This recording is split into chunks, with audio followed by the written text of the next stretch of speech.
Hello, welcome back. This is Kench1913, and we are Let's Playing Drakengard 2 bonus episodes. Oh my god, 2 in a row. This is insane. Insane in the membrane. Anyways, we're gonna do the next part, which is going to the Citadel of Light and the City of Rust. This takes place after you defeat Yaha and you find out, that we have to go to the Endless Grounds over there. So yeah, two areas have opened up to us. I'm gonna go to the Citadel of Light first. And the little trick for this one is there's gonna be 9 chests with 9 different keys. We gotta collect the chests. That's kind of how it's gonna work. But the thing is, I'm gonna speed up in between everything just to make everything a little quicker. And yeah, this one's a little more straightforward in the essence of everything. It's just one long hallway kind of thing about it. Unlike what the hell is it? Zangpo's area. Anyways, here's Zangpo's axe. Let's look at it. It's kind of like the Hey You Guys guy. He's got like a little mouse, and that's his friend, right? And then what ends up happening is the villagers take away the mouse. He goes looking for the mouse, and the villagers cut off the mouse's head, which is mean. And then what ends up happening, that man comes back, finds out his only friend in the world's been murdered. He takes this axe that he has, and he goes and he kills everyone in the town. Then revived from his grisly resting place, and I guess he kills himself too, and then it's been dried with the villagers' blood, and Zangpo basically takes it. So, there you go. So anyways, this area, it's got 9 chests, and you gotta get the keys in order, numerical order, and you're gonna have to search the whole area. And like I said, I'm gonna speed it up, just to kind of make it go quicker. So once again, you can leave whenever you want, but the mission here is to get the chest. So that one was 9. Then we come over here, I believe that one was 4. So we have to find the first one and go from there. But yeah, we're gonna be going through the whole castle, the whole citadel, whatever. Anyways, let me show you the stats. So as you can see, no way he has 350 strength. Defense, not so good. Intelligence. She's got pretty good intelligence, of course. She's got the best defense with 250. And her strength's not bad either. And then Yurik's got 410 strength. So he's obviously the strongest guy. So no way he's kind of like in the middle of everything. This is Mark 3. So yeah, he's not even the best at what he does. So what we have to do here is go through these just one by one. And I'm gonna bring out Eris here. Take care of these guys. But yeah, this mission can only be accessed after you defeated Yaha and started on chapter 6 or something. Or whatever chapter we'd be on.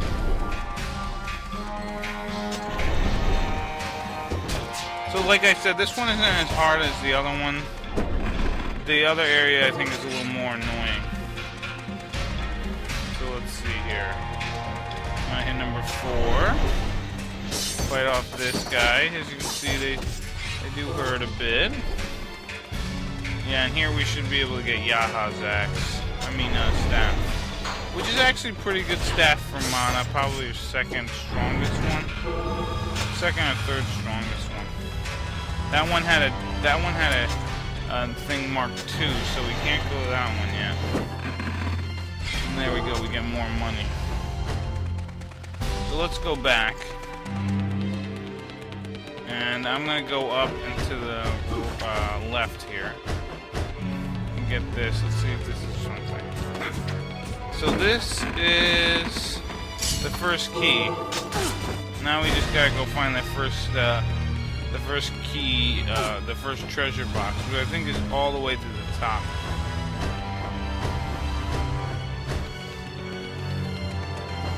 I was thinking it was over here, but it's actually further up. No, it's Mark 2. So we need the first box. Is it this one? No, this is Mark 3. All right.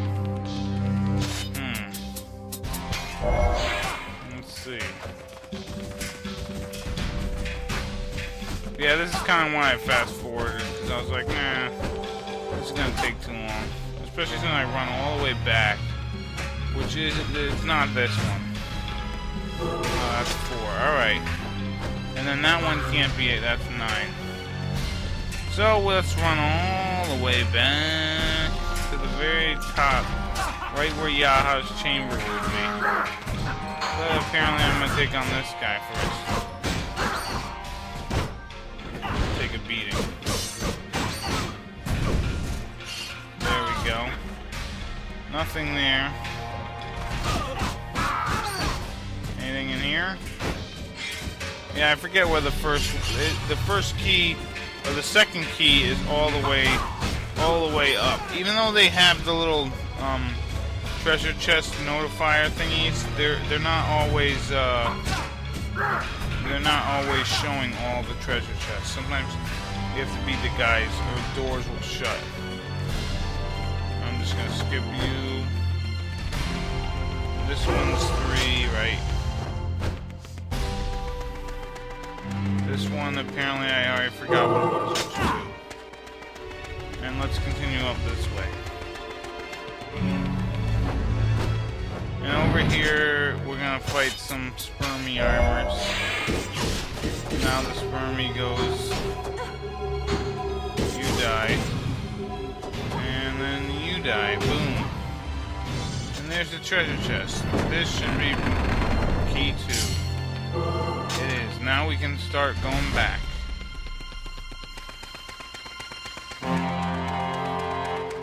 We come over here, we can get this. Key 3. Now let's go over here. Now I believe this is going to close on us. Because there's key 4. Now these things will close on us. Let's beat the crap out of these spermy ghost monsters. There's one. And there's the other one. Open up, continue. Now what we need to do is get the one in the middle over there, and then we have to head over to these 2, like little extensions to the left and right. Luckily, I already did this one off screen, and so I know the layout. Although in the beginning, I don't know why I forgot that the first one was up there. So now we got key mark 5. Now what we want to do is come over here. Apparently now there's wizards away. Come up over here. This treasure chest, I believe, will be 6. Yeah, so we gotta get 5, which will be down here. And as you can see, whenever you keep Mana out of the party, our MP will go up automatically. And it's the same thing with Yurik, except the fact that his HP will gradually go back up. Because he's in a pact with the Reaper. And we get this key. Yay! So let's go. I think we need Yaha for this next one. I mean, not Yaha. Yurik. Now I can't. Now I'm getting dumb. Anyways, I'll try and show off the magic here. So let's kill off a couple of guys.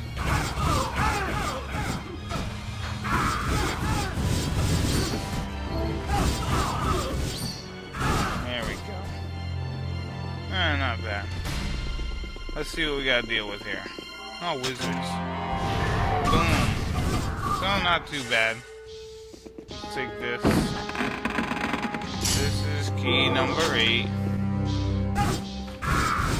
Now we'll get key number 9 and then open up the chest 9 and get our treasure. Yay! Key mark 9. Whee! Running. Whee! Out of my way! Yeah, the axe is pretty cool looking, but it's not as good as what we're gonna be getting later. Anyways, now we got Yaha's rod. We got his rod, baby. It sounds kind of gross now that I think about it. Oh, it's his staff. Alright. Fair enough.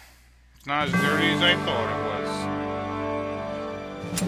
Anyways, I'm just going to end the part here. And what I'm going to do is load up the net. Wait a minute. We can continue because I got to go to the City of Rust. Alright, yeah. Alright. Let's continue. Now we need to head to the City of Rust.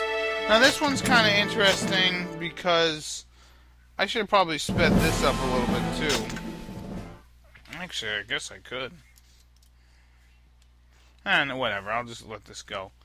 Anywho's, this is going to be interesting because what we have to do is destroy a bunch of monsters because they're taking on, they're fighting in the City of Rust. Because after the Knights of the Seal, they kind of abandoned this place. After Kime came in and destroyed the shit out of them.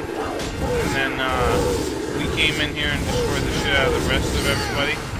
So, you know, they're kind of helpless, and here we are helping them out. So what we have to do is destroy all the enemies here. It's kind of like a massacre kind of battle. And the thing about it is, afterwards, we're going to be able to actually explore the town and get ourselves some cool stuff. Yeah, I probably should have sped this up. You get to see how useless these villages are. They got some neat weapons, in fact. Actually, they don't. I'm lying. You gotta see these goblins or whatever, the trolls and what's that all about? Aren't trolls supposed to be wearing pants too? There we go. Kill them all. Sort them out later. I know, how does that line go? It's like God sort them out or something like that. Anyways, let's come over here and kill this son of a bitch. The villagers are much stronger than they look for sure. And yeah, Yurik will make easy work with them, even if you're not on level 99. Or have this thing to max.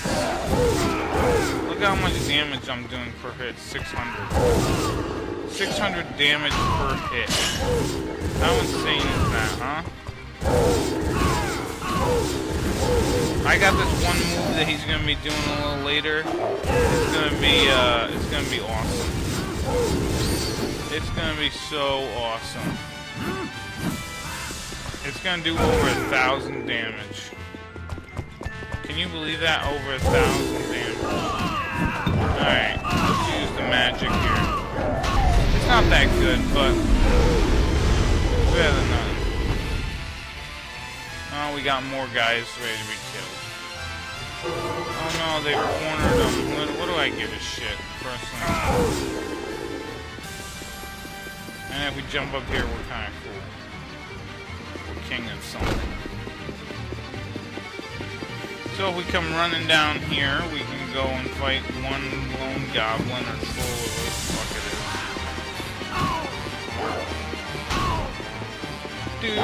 Yeah, so look at the sword, huh? It used to be, it's like 1/3 of the size that it used to be. And Yurik's got to hold it with 2 hands. What's that all about? I think Kime held it with 1. He was that pro. And you know what? I think I talked about this, but I think Kime's badass. Although I can understand why they're giving you like different characters to wield different weapons. Because, you know, it'd be kind of dumb to have the one character be able to wield everything again. I understand that. They're giving you a little more variety. Like in the last game, obviously, Kime was able to, he was able to wield all weapons. I guess I'm kind of glad that they didn't do it that way this time. Just to give you more variety. Hey, these little shits. Die! The way Yurik swings this thing, tell you that.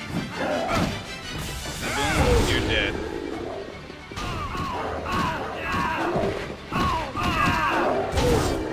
And these trolls are really wrecking havoc. Alright, here we go. Final. Yeah, it seems like no matter how many you kill, they keep coming back. Let's bring this on there. There we go, we got rid of all of them. Oh shit, mercenaries. Oh, the bounty hunters are gonna fight with us? How nice.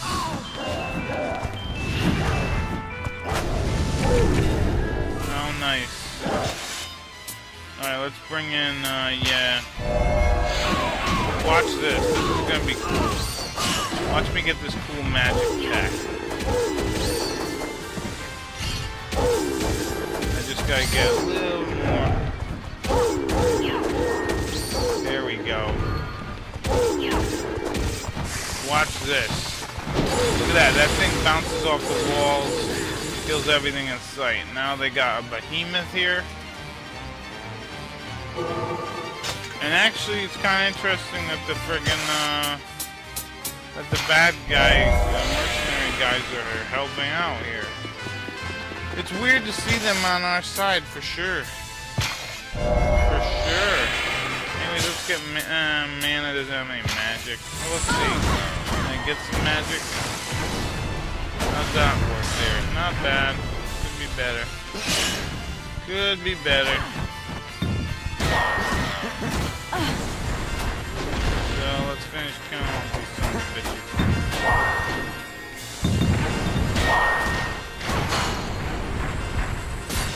Alright, let's bring back Uric. He can finish off this guy pretty quick.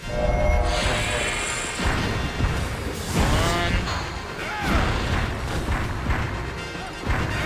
Ah, shit. Come on, man. Let me just take him out. There we go, 2 hits, dead. Take out these guys. Why can't the mercenaries take out these guys while I was handling the big behemoth thing? God forbid they do anything useful.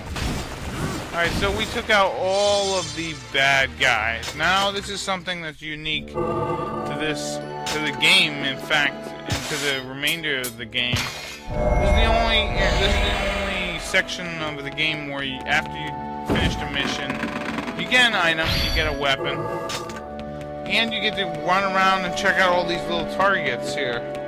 And you gotta talk to everyone here, so that's kind of cool. I haven't seen Sir Yaha today, even though he's usually about, surrounded by his many friends and companions. Oh, what I wouldn't give to walk arm in arm with him, even just once, to see that beautiful face up close. But I'm a nobody. He would never be friends with someone like me. Oh, don't say that. He might have been, but he is kind of, I think, gay. What? Oh, yeah. I think he's a little gay, so maybe he won't, you know. Yeah, I forgot about that. Sorry.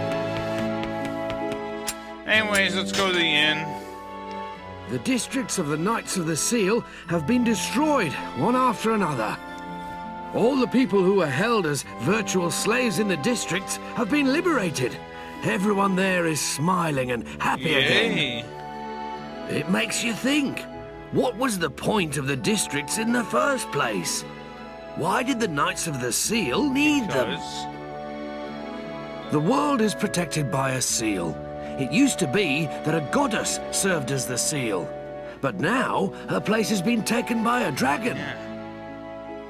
The knights abandoned the 3 temples and set up the districts in their place. But what exactly were they guarding? Maybe the only person who ever knew was the former hierarch Verdelay. But he's gone now.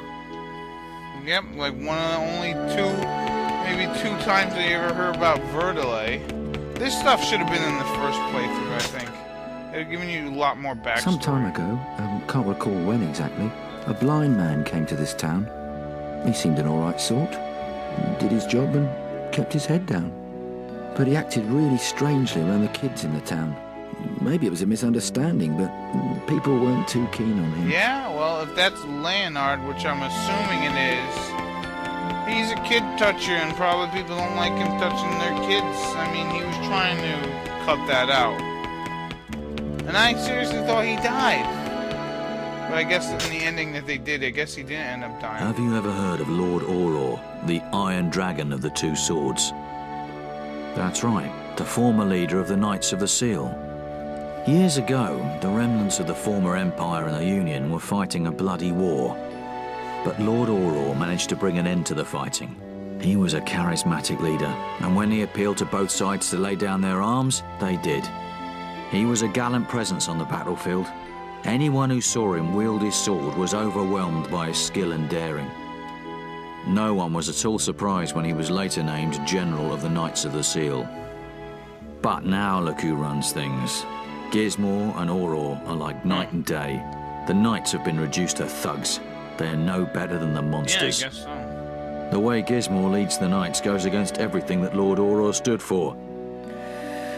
It's as if he's deliberately mocking his predecessor's memory. I think he is. He did not like Oro. Yeah, so I guess the Knights of the Seal were pretty alright beforehand. I just kind of wish that we saw this all earlier in the game. Hanch, why did you have to die? I knew Hanch when she was just a little girl. Oh, she had a smile as bright as the sun. A beautiful child she was. It all changed the day she went out on a ship with her friends. If it hadn't been for the storm that day, she would still be beautiful. He'd be dead too. Why did she enter a pact with Kelpie? I suppose it was because her life was in danger. It was her only hope. But the price she paid was terrible. The light went out of her. No one wanted to be with her anymore. No one except for that Gizmor. He took her in and made her his servant. Then things went from bad to worse for the poor girl. Yeah, I guess so. She's just one of the people that tragically, had a shitty pact for sure. But yeah, I kind of wish that they did this in the first playthrough just so you can get more information. But it does kind of make sense to use it for the second playthrough just because, there's a lot of stuff that at this point in the game we wouldn't know about. You know what I mean? Like Oro, or Gizmor really hating Oro, like, Haunch, and all that stuff. Leonard, although Leonard's, I thought he died. Because Arios died, didn't she? It looks like the barrier's been destroyed. Who could have done that? It must have been those rebels. The ones that are trying to destroy all the districts. Yeah, well, wow. This is, that's really useful information. But this next part's pretty interesting, too. This guy is gonna talk your ear off, but it's a good story. That's a good story. So if we come over here, we can talk to this guy, who's the informant guy. A merchant caravan came into town the other day. Their boss was a weird old man. When I told him about the weapons of the Seal, you should have seen his face light up. You know, there are lots of rumours about those weapons of the Seal. Here, have you heard this one? No. The world Look, is all four of protected those by a guys. seal, right? But the seal is just like a temporary thing. If it gets broken, then all hell breaks loose. So apparently someone got it into his head to get rid of whatever it was that required the seal in the first place. He studied the goddess seal and forged special weapons. They were called the weapons of the seal. But in this world, there are certain people who benefit from keeping the seal in place. Like the ones who guard it. Yeah, true. They set out to destroy the weapons and kill whoever wielded them, so that no one would ever know they Well, we have existed. most of them. Well, and that's the story. So the weapons... But apparently, the weapons they destroyed were fakes. The real ones were hidden away somewhere, in a secret place. Well, anyway, as soon as the old man heard the story, he said he was going to find the weapons no matter what. But it's just a legend, you know? The old man shouldn't take it so seriously. So some blacksmith ended up making I guess, a seal that would keep the world safe in the weapons, which is kind of neat. And we collected most of them. We're only missing a sword and an axe, which we'll get by the end of this playthrough. Anyways, now we get the thief's secret. It's a sword, but it might as well be a knife. It's a little shitty weapon. It's alright. Anyways, I'm going to end the episode here. In the next episode, we're actually going to pick up from right after we defeated Gizmor in his shadow form. And what we're going to do is go back into the tower, Heaven's Clock Tower, whatever. And we're going to get something good. So this has been Kenshin 1913. I'll see you later. Bye-bye.